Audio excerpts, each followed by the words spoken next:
In today's video, we will be enjoying a war adventure film, entitled Sniper. The White Raven. There will be spoilers ahead, chill out and enjoy. The movie begins with Mykola Voronenko, a mathematician, physicist, and ecologist, saying goodbye to his pregnant wife, Nastya, as he leaves for work on a bicycle. They live in a very peaceful area in Ukraine's Donbas region, a 2-hectare land. They are considered the first eco-settlers in the area. Mykola parks his bike and goes to the school he's teaching at. Inside, he can see from the news that special forces killed 100 protesters in Kyiv, Ukraine's capital city. He also finds out that their president fled to Russia as Russia is on the verge of invading Ukraine. While teaching physics, Mykola does his best to share his knowledge and educate his students. One student named Ivan displays no sign of interest in learning. Instead, he keeps antagonizing the teacher every chance he gets. When the class ends, Ivan approaches the teacher and tells him to get out as he is a stranger there. On another regular bike ride to work, Mykola comes across armed men near his land. He does not think much of it and proceeds to report for work. As usual, he parks his bike and gets inside the school. He is surprised that the place is empty and he's the only teacher there. He can see from the news that chaos is taking place all over as Russian forces continue to invade the neighboring areas. He immediately grabs his bike and goes back home. His wife is alone, and the thought of the armed men he saw earlier bothers him. He is not wrong. From a distance, he can see his wife being beaten. He goes to help but ends up getting hit with the back of a gun. He begs that they don't hurt her as she's pregnant, but they refuse to listen. One Russian soldier goes inside their house and burns it. When the two Russians are about to leave, Nastya grabs a stone to retaliate. She is then gunned down and dies in front of Mykola. Moments later, two Ukrainians, members of the Ukrainian militia, help Mykola dig a grave for his wife while he returns to their burnt house. He can retrieve the wooden crucifix his wife made for him. Mykola buries his wife with a broken heart and then decides to go with the Ukrainians, uncertain what he'll do next. He joins the Ukrainian militia on their way to their camp. The leader does not trust him, thinking that he can be a spy. He expresses his intention to join them and drive the Russians out of their country. He is then given a chance to train with them, but being a pacifist, he has little knowledge about guns and is having a hard time with the training. A woman shows him how to disassemble and assemble a gun. He is determined to learn. One night while doing some physical conditioning, Mykola assures his officer that he is no longer a pacifist. He also prefers the codename the Raven. He is reminded that codenames are earned. The training is new and challenging for him, but he is committed to equipping himself with all the knowledge and skills in order to take revenge. The trainees are told that there are not enough snipers at the front. When asked who wants to volunteer to be trained, only very few show interest. Mykola stands up and expresses his desire to step up to the challenge. The officer asks him to sit down as he can't even disassemble and assemble a gun in time. Mykola asks that he is given a chance to prove that he can. He assures the officer that he can finish it in 20 seconds.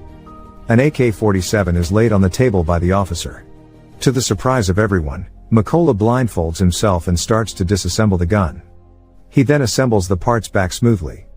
The time is just 18 seconds. Instead of laughter, he gains applause this time. Mykola is now admitted to being trained as a sniper.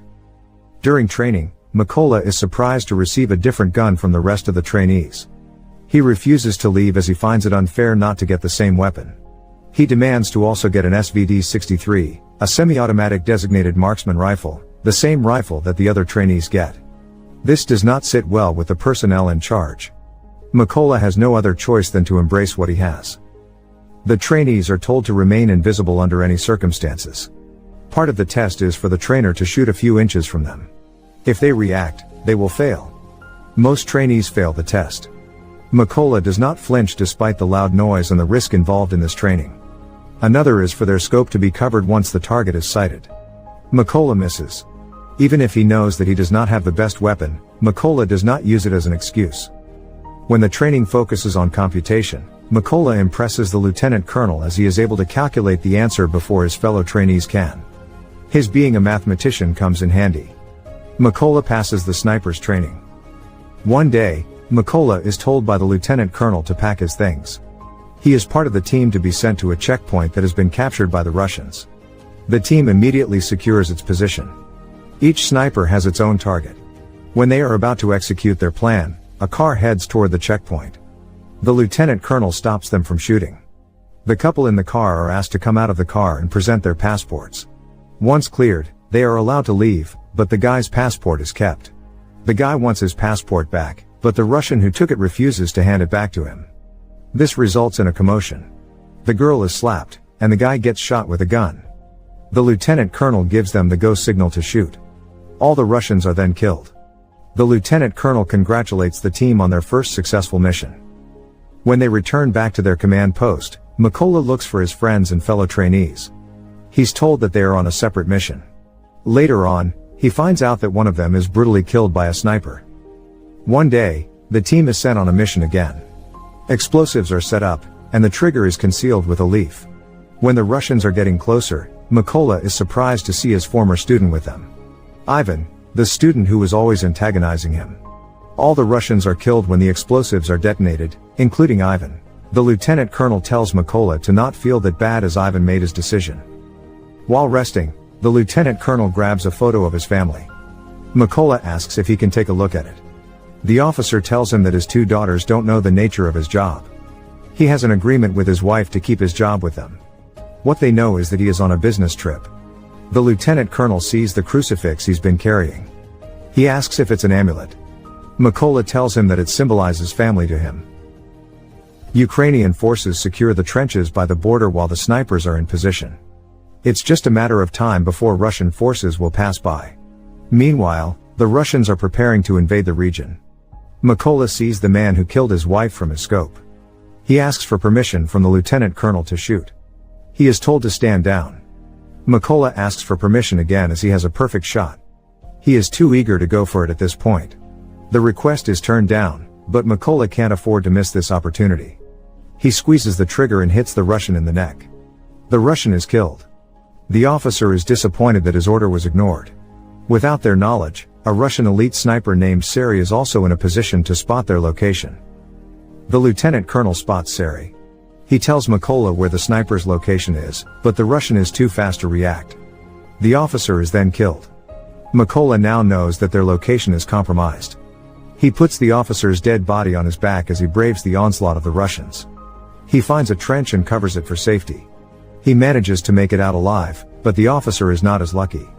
He feels a tremendous amount of guilt for the death of the officer who always believed in him and who gave him the chance to serve. His emotions got the better of him when he went for the kill despite being asked not to. The only way to avenge his death is to trace the sniper who killed him. Mykola goes on a mission alone. He spots 2 snipers and can eliminate them but not without getting hit in the arm. While resting, Mykola receives a call from the brigadier general and informs him about the Russian sniper, but he can't give the details for now. He wants to fill Mykola in once they meet. Mykola packs his gear and heads toward the location.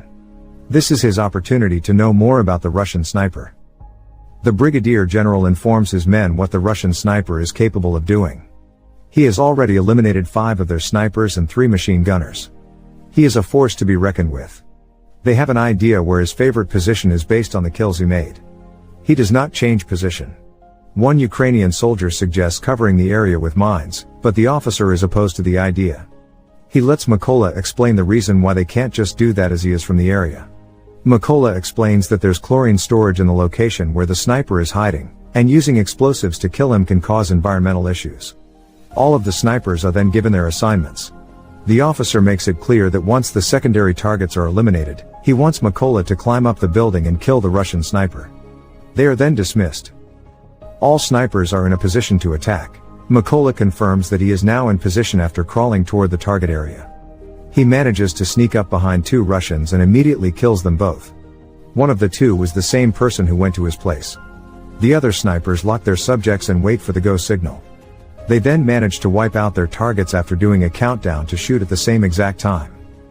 Sari notices that his lookouts are not reporting back anymore. He leaves his post to check what's going on outside. Another Russian sniper also leaves his post to investigate as there seems to be an issue with their communication. They do not know that Mykola is closing in and just waiting for that perfect moment to shoot and kill them both. Sari checks one of the snipers outside. The sniper appears to be still in position. He is surprised to find out that the sniper has been shot dead. He calls for a backup. He is told to wait for 10 minutes for the team to arrive. Sari goes back to his position and fixates his eye back on his scope. He notices a wooden crucifix near him. Before he can react, Mykola then jumps on his back and stabs him in the neck. The other sniper also goes back to his post. When he does, a grenade is detonated, and he is killed as well. The movie ends with the backup that Sari was anticipating is now here.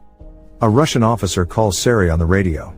Mykola answers the call and tells him that they will answer for what they did to Crimea, another territory that the Russians also invaded. Mykola then kills him. Russian soldiers come out of the trucks, but they have no match against the Ukrainian snipers, who are well positioned to finish all of them. When the smoke clears, Mykola goes back to his place and visits the grave of his wife.